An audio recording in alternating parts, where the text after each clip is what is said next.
नवरात्रि आने वाले हैं। नवरात्रि के 9 दिन हमारे लिए क्यों इतने इम्पॉर्टेंट हैं? आज टैरो रीडिंग के इस सेक्शन में सबसे पहले मैं आपसे ये बात करने वाली हूँ। हम सब हमेशा बात करते हैं कि आपके लिए क्या हो सकता है, कौन सी खुशी आ सकती है, आपके भाग्य में क्या है। पर नवरात्रि के 9 दिन में आप क्या ऊर्जाओं को ग्रहण कर सकते हैं? आज का टॉपिक इसके ऊपर ही रहने वाला है। मैं चाहती हूँ अगर आप इस वीडियो तक पहुँच गए हैं तो इसे पूरा देखें, बिल्कुल भी स्किप मत करें, क्योंकि आपके लिए इस वीडियो में बहुत कुछ है जो लाइफ चेंजिंग हो सकता है, ट्रांसफॉर्म हो सकती हैं आपकी एनर्जीज। तो इसलिए वीडियो को स्किप मत करना, उसे पूरा देखना। अगर आपने कुछ भी यहाँ से नहीं लिया तो आपको डेफिनेटली एक मैसेज ज़रूर मिलेगा जो शायद कहीं ना कहीं से आपको आशा की एक किरण दिखा सकता है। नवरात्रि के दिनों में इतना स्पेशल क्यों माना जाता है? क्योंकि नवरात्रि के 9 दिन बहुत इम्पॉर्टेंट होते हैं शक्ति को प्राप्त करने के लिए। हमें हर जगह पर शक्ति की ज़रूरत रहती है, काम करने के लिए शक्ति की ज़रूरत रहती है, हमें ऊर्जा के लिए शक्ति की ज़रूरत रहती है, हमें दिन को अच्छे ढंग से बिताने के लिए शक्ति की ज़रूरत रहती है, हमें अपने रोज़मर्रा के काम करने के लिए शक्ति की ज़रूरत रहती है, हमें अपने जीवन में कोई बड़े बड़े इवेंट करने हों तब भी हमें शक्ति चाहिए। तो शक्ति की ज़रूरत कहाँ नहीं है। यहाँ पर आपको 2 पिक्चर्स दिखाई दे रही हैं। पहली पिक्चर में माँ का जननी रूप है और दूसरी पिक्चर में संहार रूप है। माँ जन्म भी देती है और माँ संहार भी करती है।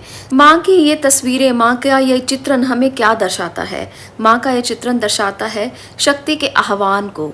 माँ का ये चित्रण दर्शाता है कि जो हमारे अंदर मूल गुण हैं, जो हमारी आत्मा के मूल गुण हैं, जैसे दिव्यता और पवित्रता, ये हमारे मूल गुण हैं, ये सब के अंदर हैं। और वहीं दूसरे जो असुरी रूप हैं, जो हमारे अंदर कहीं छिपे हुए हैं, जिनको हम व्यक्त नहीं करते पर हमारे अंदर, हर व्यक्ति के अंदर मौजूद हैं, वो है काम, क्रोध, लोभ, मोह, अहंकार। ये सभी रूप एक तरह से राक्षसी रूप हैं। इनको सांकेतिक तौर पर दिखाया गया है इन चित्रों में, और ये बताया गया है कि जब माँ आपके इस समय पर 9 दिनों में धरती के आसपास होती हैं तो वो किस प्रकार से इन चीज़ों का संहार कर सकती हैं। बहुत ही प्यारे तरीके से ये ऊर्जा का वो समय होता है जब माँ की ऊर्जा धरती के इतना पास होती है कि इस दिव्यता को हम महसूस कर सकते हैं। इसीलिए कहा जाता है कि इस समय में सात्विक भोजन किया जाए ताकि हम अपनी दिव्यता को और भी अच्छे से बाहर निकाल पाएँ, अपनी पवित्रता को बाहर निकाल पाएँ और अपनी आसुरी पावर्स जो हमारे अंदर हैं, छुपी हुई हैं, उनको हम उनका संहार कर पाएँ, तो हमारे अंदर की आत्म शक्ति का आह्वान होने लगेगा। इसलिए ये 9 दिन बनाए गए हैं। ये सब चीज़ें चित्रण के रूप में हमारे सामने आती हैं और हमारे वेदों में, हमारी जो ग्रंथों में ये चीज़ें लिखी गई हैं कि 9 दिनों में आप शक्ति का आह्वान कर सकते हैं। वो हम कैसे करेंगे? उस शक्ति को जो हमारे ही अंदर मौजूद है और माँ के रूप में मौजूद है, उस शक्ति का आह्वान कैसे किया जा सकता है? हम सब लोग व्रत करते हैं। 9 दिन में हम कहते हैं कि हमने व्रत रखा हुआ है, पर वो व्रत कैसा? सिर्फ खाना ना खाना या अन्न ना खाना व्रत होता है?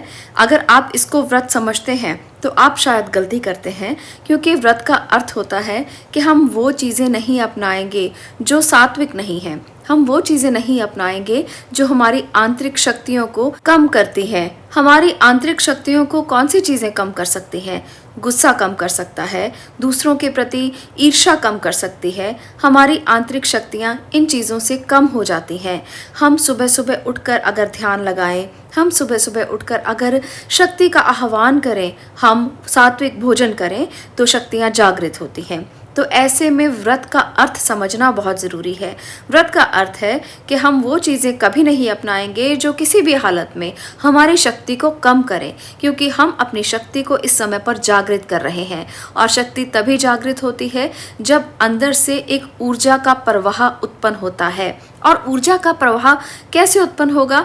ऊर्जा का प्रवाह उत्पन्न होगा ध्यान करने से, ऊर्जा का प्रवाह उत्पन्न होगा अच्छा सोचने से, ऊर्जा का प्रवाह उत्पन्न होगा सात्विक भोजन खाने से, ऊर्जा और दिव्यता का प्रवाह उत्पन्न होगा आपके अच्छी पॉजिटिव सोच से। तो ये चीज़ें अगर आप 9 दिन में अपनाते हैं तो ऐसे में आप एक अलग शक्ति का अनुभव करेंगे, आप एक अलग ऊर्जा का अनुभव करेंगे जो माँ की शक्ति के साथ साथ आपकी आत्म शक्ति का प्रतीक होगा। ये शक्ति आपकी खुद से क्रिएट की गई शक्ति होगी।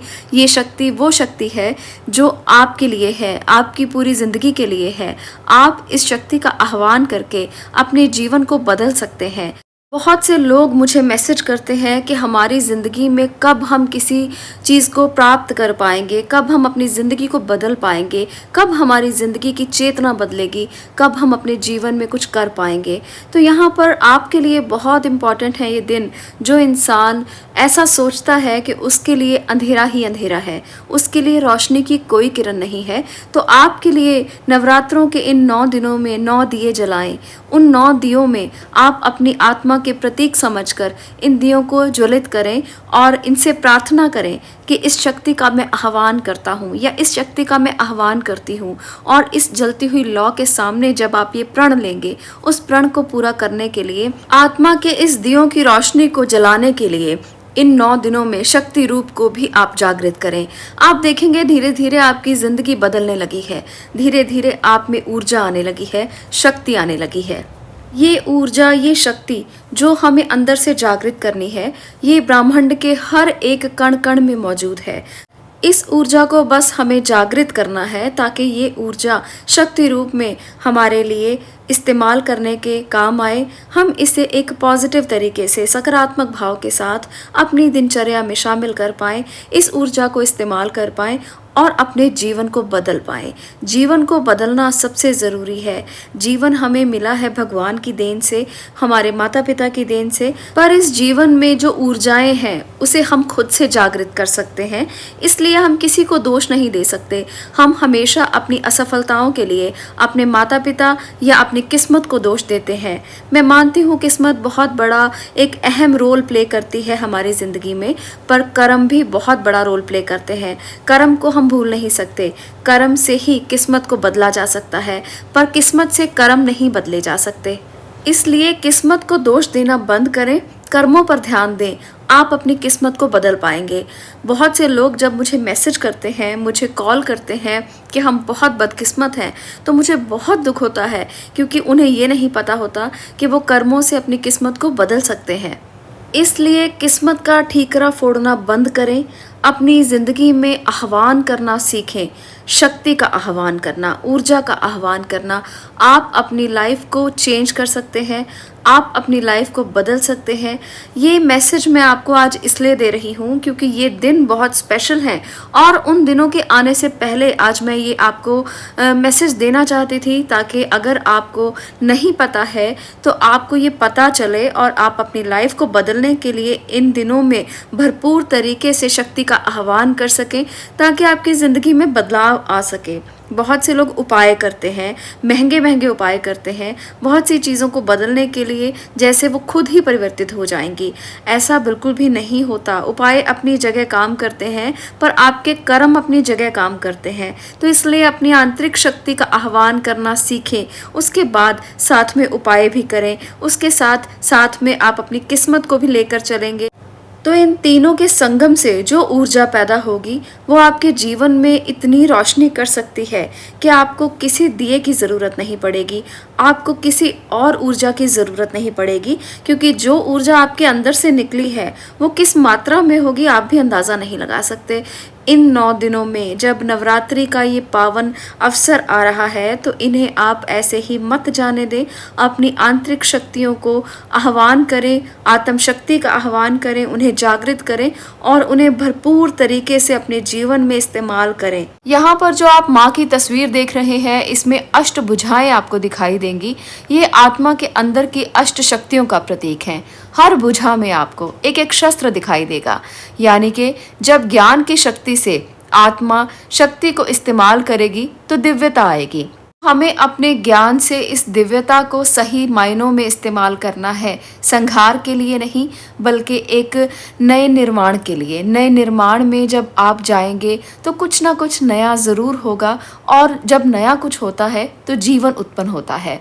तो भगवान, माँ, शक्ति, देवी, ये सब हमें यही सांकेतिक रूप से समझाना चाहते हैं कि जन्म देना सीखें, नव निर्माण की तरफ आगे बढ़ें, क्योंकि जब नव निर्माण होता है तो फिर से एक ऊर्जा उत्पन्न होती है, एक शक्ति उत्पन्न होती है।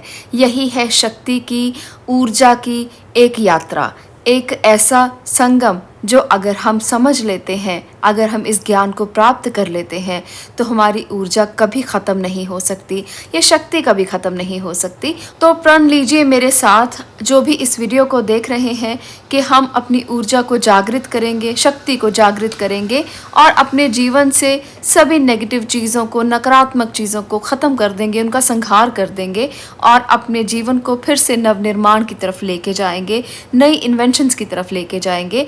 आपके अंदर जो नई इन्वेंशंस होंगी, जो नए परिवर्तन होंगे, जो नई ट्रांसफॉर्मेशंस होंगी, वो आपके लिए नए जन्म के रूप में होंगी। आपको नव जन्म बहुत बहुत मुबारक हो। जब इंसान का नव जन्म होता है, नया जन्म होता है, तो वो फिर से सीखने के लिए, फिर से ऊर्जा को जागृत करने के लिए, फिर से उसे रूपांतरित करने के लिए एक नए रूप में पैदा होता है। तो आप इस जर्नी में, इस यात्रा में अगर प्रवेश कर चुके हैं तो बहुत आपको मुबारक हो, और अगर आपका प्रवेश अभी नहीं हुआ है तो आपके पास 9 दिन का समय है, आप इस यात्रा में प्रवेश कर सकते हैं।